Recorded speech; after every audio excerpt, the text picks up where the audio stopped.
Welcome back to TVC News. I'm Cody Woodside, joined in the studio by SGA President Jake Baker. Jake, thank you so much for being here with us today. Thanks for having me.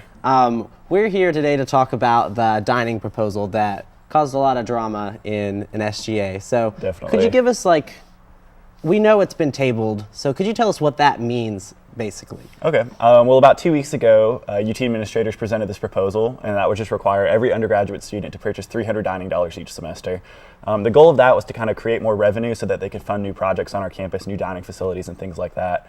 But due to the amount of student feedback that the administration received, they decided to table it. Essentially, that means they're no longer pursuing that proposal. The initial goal of it was to have that in place for fall of 2014. So next school year, every student will be required to purchase those dining dollars. Essentially, they tabled it. They kind of dropped discussion of it. They're no longer pursuing it.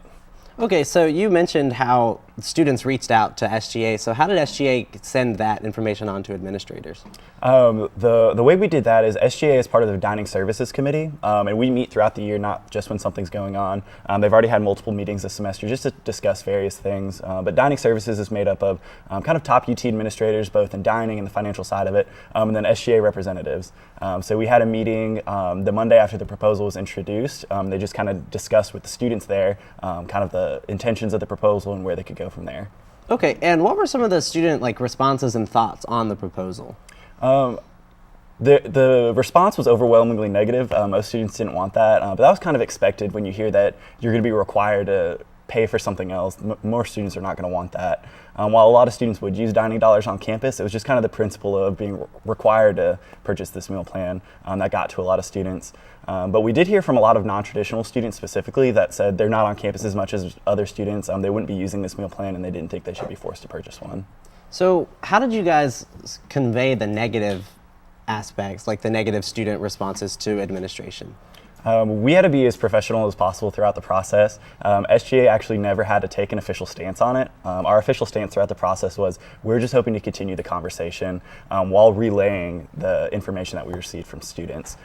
So we were actually working on a survey that we were going to release to the student body. And while our UT administrators were kind of reviewing that survey and making sure all the proper questions were on it, that's when they realized that they already knew what the answer to the survey was going to be, that students did not want this meal plan. So they kind of made that decision to no longer pursue it. So since it's been tabled, do you think it's going to resurface in the future, maybe slightly different, or? I think we'll definitely see some changes with the meal plan in the future. Like I said, that initial proposal was supposed to take place for fall of 2014, so we won't, and I don't think we'll be seeing anything sooner than that. But I know UT's always kind of looking at different ways that they can improve our meal plan situation and get more students eating on campus. Okay, and a recent Daily Beacon article said it kind of questioned SGA's impact on campus. So how do you think what just happened, how do you think that speaks to that? Yeah, I think we see an article or a news story or anything like that pretty much every year about what SGA is actually doing. But I think SGA has done a great job at this year is relaying what we've been working on to the student body. And I think it was kind of ironic, or it was just kind of funny that the day that article came out was the day that UT announced they were going to drop that meal plan proposal. And SGA had a huge part in that. I don't think most students realize that SGA is always involved in those conversations. It's not just necessarily at times where a big change is coming. It's throughout the year we're meeting with these administrators.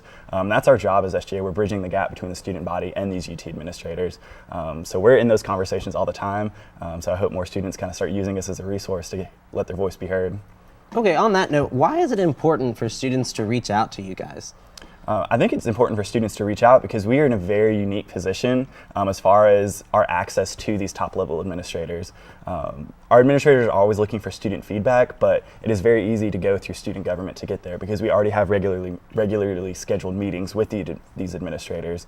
We're here to represent the students, and our administrators know that. So if you go through student government, your voice will be heard, while it might not be otherwise.